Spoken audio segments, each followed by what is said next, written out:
I know there's plenty of high expectations for Black Ops 6 for many players for many reasons, but one thing that I think is really cool this year is the focus on organic content, it seems, or at least organic goals and challenges to set off and complete. Black Ops 6 looks to bring us back to things that we haven't seen since 2020, with Black Ops Cold War and May in the process end up giving us the most things to do beyond the standard gameplay loop compared to any other COD title in the franchise, potentially speaking. So today we're taking a look at all these new additional grinds and challenges, things that are returning, and letting you know what you may be able to look forward to if you are a grinder come this time next month. Drop your thoughts down below, drop a like if you enjoyed the video, and make sure to subscribe for more Black Ops 6 coverage. We're pushing towards 600,000 subscribers, mega lofty goal.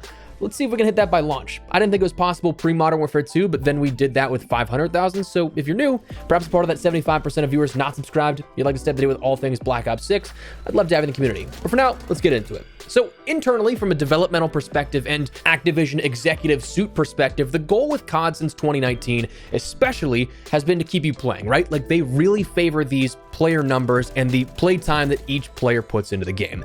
COD has, since that time, turned into a live service game. So we're not in 2009 anymore where you can have a DLC drop and then 2 or 3 months of nothing and then have more content drop in a DLC pack format. The industry as a whole has kind of shifted away from that for better or for worse. Many games try live service, many fall short of expectations. And honestly, I'd say that you could probably lump a lot of Call of Duty titles into that with the amount of downtime and dry periods that we see each year. But at least up front with Black Ops 6 this year, there's actually a healthy number of things that you can set out to achieve beyond just that basic gameplay loop of spawn in, shoot, win or lose. So let's take a look at some of those organic grinds that are there from day one and can last you however long you want them to last.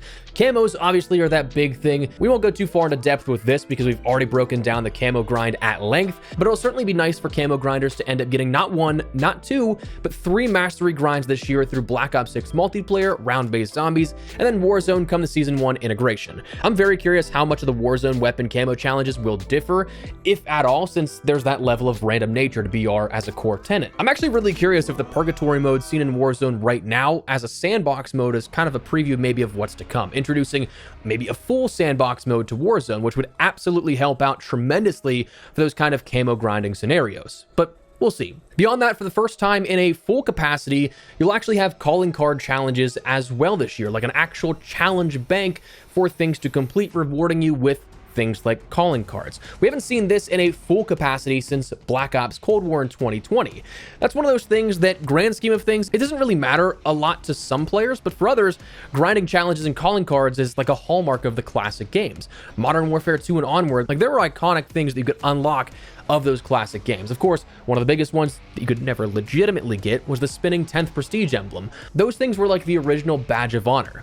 Now, we have a handful of challenges, sure, across modes, but in recent years, they've just been prestige challenges associated with the COD HQ. Nothing that really stresses on various levels of playstyle, nothing that really challenges you to go out of your way to do something.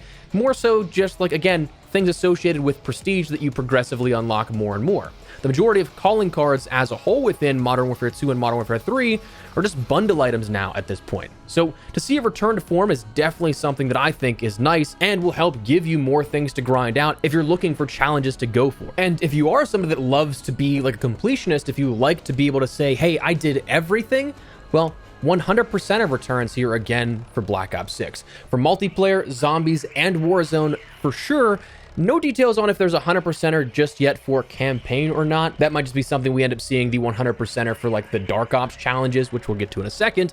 But 100%er will return where it is that extra calling card that says you've completed everything in multiplayer, zombies, or Warzone. Every single challenge that has a calling card associated with it in any of those 3 sort of pillars of the Call of Duty experience. If you do all of those, you'll end up getting those 100%er extra, again, badges of honor, which I think is really cool. We haven't seen that since Black Ops Cold War once again, even though it was something we'd seen multiple times before that point. But last couple of years and last couple of games besides Cold War, we didn't. Now, as we just mentioned, Dark Ops challenges, those are going to be returning as well, which are a personal favorite of mine. These ones, for those unfamiliar, there's no criteria publicly showcased here on this. You have to figure these out for yourself, and then it's like the ultimate surprise reward. But we'll end up seeing these again for multiplayer, zombies, and Warzone. And it does appear that we'll end up having these for campaign as well, which honestly, I think I might have put more time into campaign in the like launch week or two of Black Ops Cold War, doing the Dark Ops challenges for campaign compared to playing multiplayer. I love that kind of stuff. So very excited for these to be coming back. And then the masteries of Dark Ops as well will be that sort of cake topper for the Dark Ops challenges. That's the 100%er for the Dark Ops challenges, because Dark Ops do not count towards your overall 100% completion. When the challenge criteria is not readily available, it's not going to penalize you if you are going for 100%er just because you didn't do that or didn't find out the challenge that is associated with that. But tons of calling card challenges and organic challenges to complete this year. Another set of those is Reticle challenges. This is something that's huge for me. And as we've talked about a couple of times, this absolutely can fall into that category of like, I don't think this deserves to be praised that it's coming back, but it's more so like, thank you, this shouldn't have gone away. I'm just happy that it has returned, and we will be able to end up unlocking reticles here at this, because I do genuinely hate in Modern Warfare 2 and Modern Warfare 3, the only way to change the reticle to something of your choice is to obtain a variation of a weapon attachment, usually via purchasing a blueprint for that specific optic attachment. Then you have to use the skin version of that desired optic to see that change enacted for whatever you want. So you want a different type of sniper crosshair? Well, now you have a challenge to do it. You don't have to stumble across a random blueprint or bundle and hope it's the right scope that you want to use. You want a blue or purple optic instead of a red dot? You have a challenge now for it instead of, again, buying a bundle and hoping it's the right optic you want to use it on. Big step back to where we were before, and it's a much needed one. Prestige challenges are also something that have been confirmed in the blog post talking about the progression details and everything. It was mentioned that prestige challenges will be a part of that sort of reward stream after you hit first prestige, and then until you hit all the way up until level 1000. So as for what those will entail, it's probably just going to be similar to what we have right now within the COD HQ, where you have those prestige challenges that are available once you hit each individual prestige. The only difference is that you're not going to have these sort of time gated per season like we do now within Modern Warfare 3 and last year with Modern Warfare 2. You're also, of course, going to see daily challenges. That's kind of a no-brainer. We ended up seeing that also within the beta as well, so nice to see. So a lot of stuff to do here in regards to especially top-heavy challenges if you are somebody that loves to grind stuff out, but honestly, how can this even get better?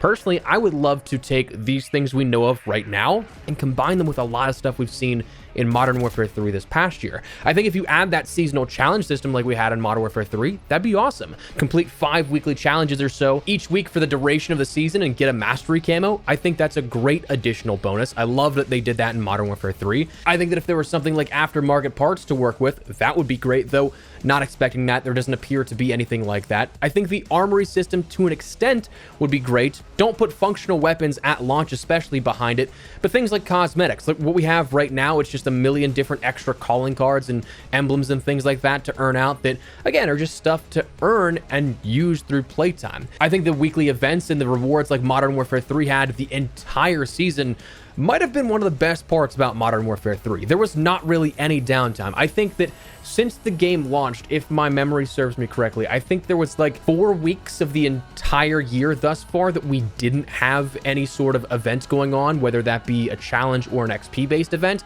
So you had basically what, like 45 weeks, because we're not going to hit the actual 1 year mark before Black Ops 6 launches and the support stops, but like 45 weeks of challenges that you could end up just grinding out whatever pace you wanted. They weren't all 1 week long, so of course there were things that lasted 2, 3, 4 weeks, but it was still stuff that kept you busy and coming back organically speaking, rather than just trying to manipulate you with skill-based matchmaking.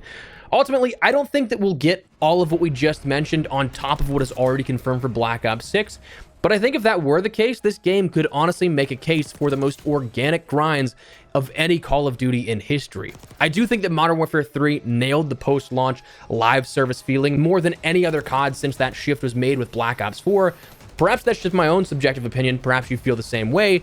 But honestly, I think if we have what we have now of this base and then can add even more on top of it, you're going to have a lot of happy campers in terms of people that want to come back and play the game and don't feel obligated to, like a lot of people have the last couple of years since like 2019 or 2020. I think that this could be one of the biggest years for organic grinds between what we already have and what could be introduced later on down the line. But for now, that's where we're at. I'd love to get your thoughts and feedback down below. What do you guys think of this? Do you think this could have the potential to be the most grindy COD that we've seen? Or do you think that this is stuff that you don't really care about, you're not really going to pay too much attention to? Whatever the case, drop your thoughts thoughts. But if you guys enjoyed the video, found it at all insightful, do me a favor and drop a like on it. And of course, if you are new to the channel, make sure you subscribe so you don't miss a single thing regarding all things Black Ops 6 as we gear up for launch in just over a month's time now at this point. We are drawing ever so closer, so I'd love to have you guys in the community.